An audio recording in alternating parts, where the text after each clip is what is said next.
organized. So, like Dale Brown, I come with props.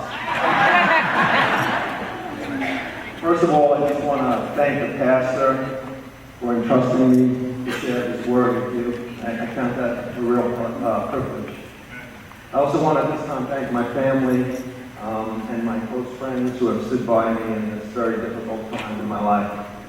And I'm just going to start it off to say that the testimony will be very vivid, and I'm going to be as transparent as possible because I feel that whatever I share, if I can touch one life here, it would be worth my being open with you. So last week at the service, I was at the first service, and Sister Susie shared a prophetic word. And the prophetic word had two parts. First of all, it was two different types of people. One was people that were going through a deep depression and needed God to bring them out of it. The second was people who felt like their life was over and they wanted to die.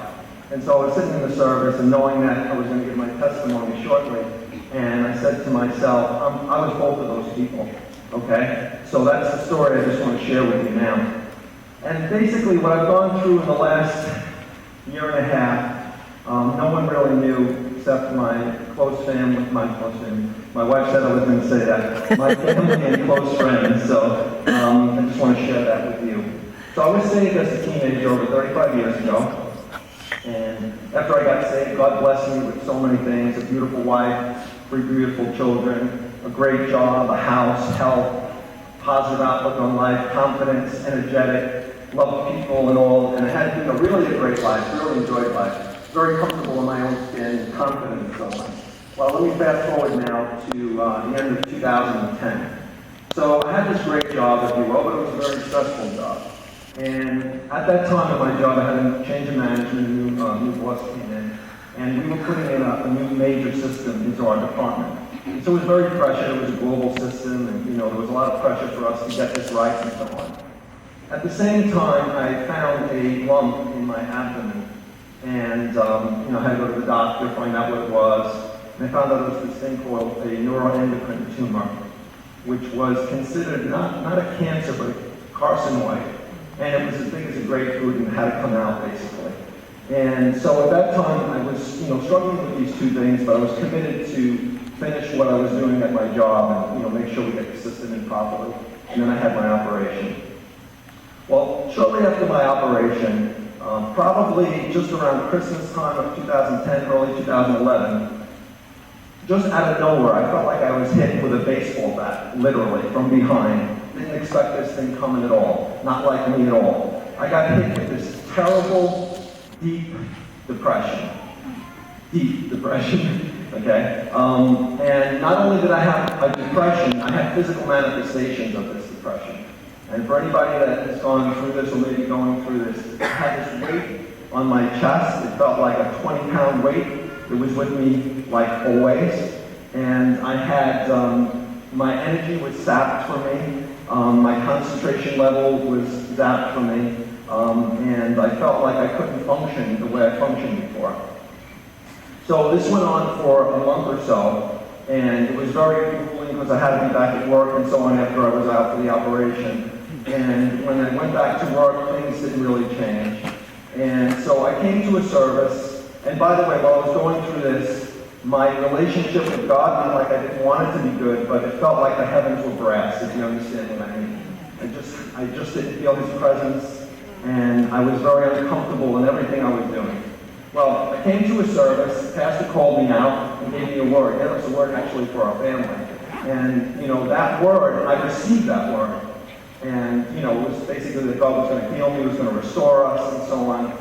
And I went home, I received the word, but it didn't manifest at that time, okay? Now, so I had to then just walk forward and just keep going on. So I would go to work every day, and to be honest with you, every day that I went to work, I felt I was going to be fired. Because I know the way I work, and I just wasn't working that way any longer. I just was, just not, my mind, my concentration level, my sharpness that I had before just wasn't there. I would call my wife from work and say, hey, I don't know what's going to happen. I'm going to lose my job. not concentrating anymore, and so on. And she was trying as best as possible just to bear up with what was going on with me. And so at that point, I started to say, oh, maybe it's something physical from the operation. Maybe this tumor, because it was endocrine, maybe it affected my, something else. I was actually hoping that something was wrong with me physically, so that I could pin this on, so I could pin something, on this thing. Now, so this went on literally for months. Now, during this time, I slept maybe 2 days a week, and literally. I would wake up, I would be up at night just worrying about losing my family, losing my job, losing everything that I had. It was the darkest period of my life, and this went on literally for months, but I had to fight through it. Now, also at that time, I told my family I basically didn't think I was going to get better. I saw no hope for my future. I couldn't see beyond, what I was going through. I felt like Bill Murray in Groundhog Day. Who's ever seen that movie? Every day I went to bed, and every day I woke up, and it was the same story. I hoped that things would be different, but they didn't change. I actually looked forward to going to sleep at night because that was the only time I got any peace. During the day, I had no peace. And it wasn't only that I was going through this depression, but when I was with people and with my family, I had no peace. I couldn't laugh. I was constantly down, and so on. And of course, I had to put a good face on when I went to work and so on. But all this was going on, and I just couldn't snap out of it. That's the thing I just want to share. It wasn't just something that when you go through something. I've been through a lot of stresses in my life. It wasn't just something you could say, hey, come on, get over that. This is gone. This is past now. I know that story. I've been through a lot of stresses, but I just couldn't snap out of this thing. And so I'll relate to two Bible figures that went through something. Now, of course, I didn't go through exactly what they went through, but just so you get a perspective. I felt like Nebuchadnezzar when he lost his whole kingdom and he had to be brought down to like an animal and drenched in the water of the rain and just lost his senses. And that's what I felt like. I felt like, I lost, in my mind, I lost everything. I also felt like Job, because Job was living a righteous life, and I felt I was living a decent life, and everything got taken away from him, and he didn't understand it. And that was the thing with me. I couldn't pin this thing on anything that I had done. It's not like I went and I did something, and this was the cause of it, and so on. I just felt like, gee, God, where did this thing come from, and why is it happening to me? And so the other thing I just want to share is if you happen to be going through something, you don't have to have something particular that you need to pin that on. It could just be something that you're going through in your life. And I said to myself, I really came to the point where I wanted to, not that I wanted to give up on life and so on, but I felt no reason to live anymore. I would wake up in the morning and say, maybe it should be over. Because here was my biggest fear. As a Christian, as you know, a father or a mother here taking care of your children, your biggest pride, and a good pride, is that you want to be able to take care of your family, okay? You want to be able to go out, take care of them, provide for their future. Now, if you get that taken away from you, to me, that's the worst thing that could happen to me. I would want to die. And that's the way I felt, that I wasn't going to be able to do it. I felt that, they were better off without me at that point. I was going to be put away. I was thinking about putting myself away. That's how deep this thing had hit me. Now, during that period of time, I said to myself, I got to get better. I wasn't giving up. So I said, I got to get better.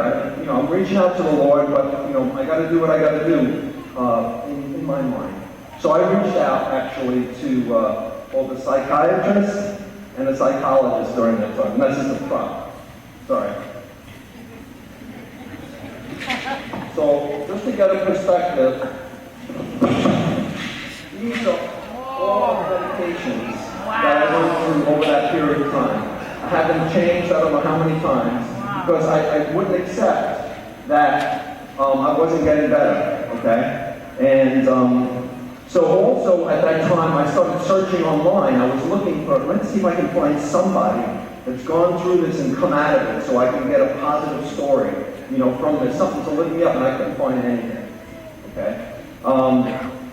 The truth is that through all this, and this went on literally for 15 months, okay? Now, I had some good days, and some bad days. I did start to feel a little bit better, but I'll have like 2 good days and 5 bad days. 3 good days and 4 bad days, and all that kind of stuff.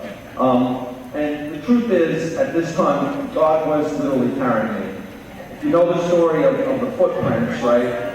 During that time, when someone looked back on their life, they saw 2 sets of footprints. They knew the Lord was with them all the time.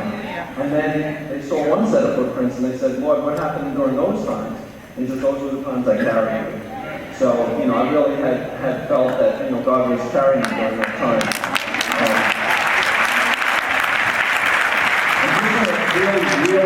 I'm taking a lot of time. Okay, I'm just going to reel off the scriptures that kind of kept me going during this time. God is faithful, will not allow you to be tempted above that which you're able. I can do all things through Christ who strengthens me. All things work together for good for those who love God and are called to His purpose. In the story of the terrorists, this is important, an enemy has done this. I always felt that. This was an attack of the devil.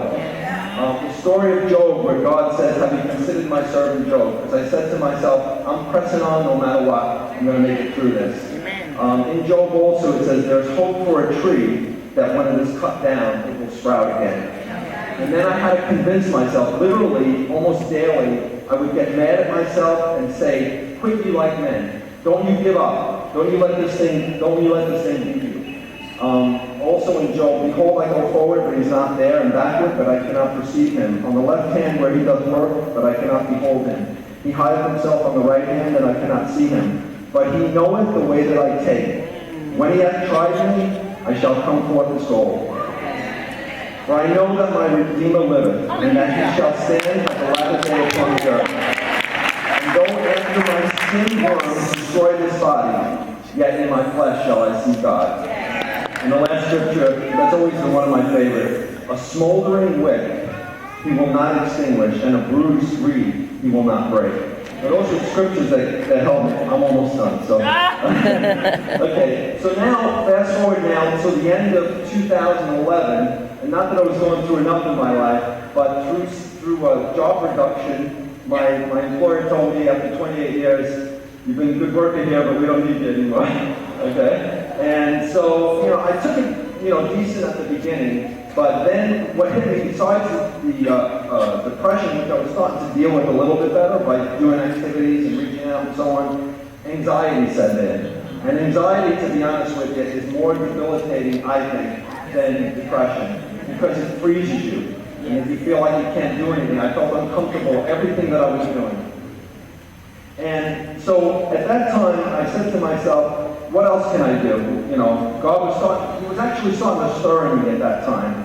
And I reached out to a nutritionist, and I started to take some vitamins in replacement of some of the medication I was taking. I didn't rely on them, but they did start to make me, feel better. And I started to push myself to get off of them.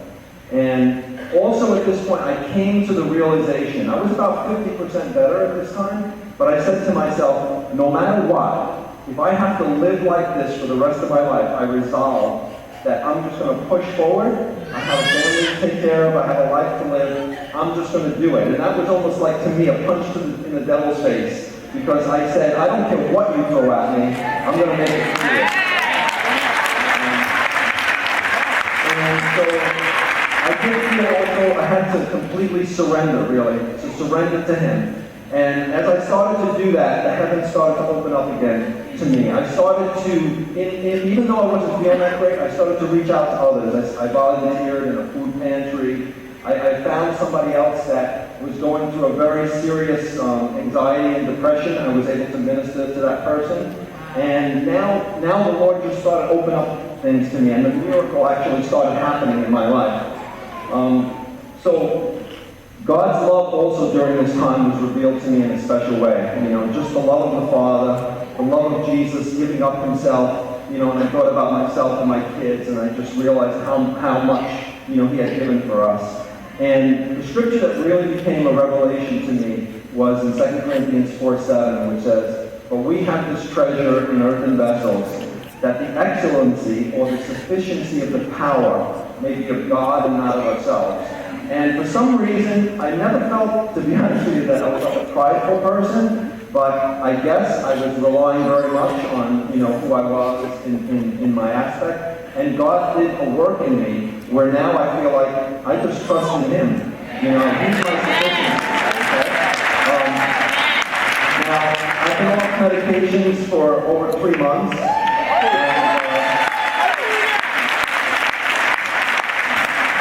It was actually a miracle. God actually stopped the vitamins like over 2 weeks ago, and just to show that this was a work of the Lord. This was not a work of man, and so on.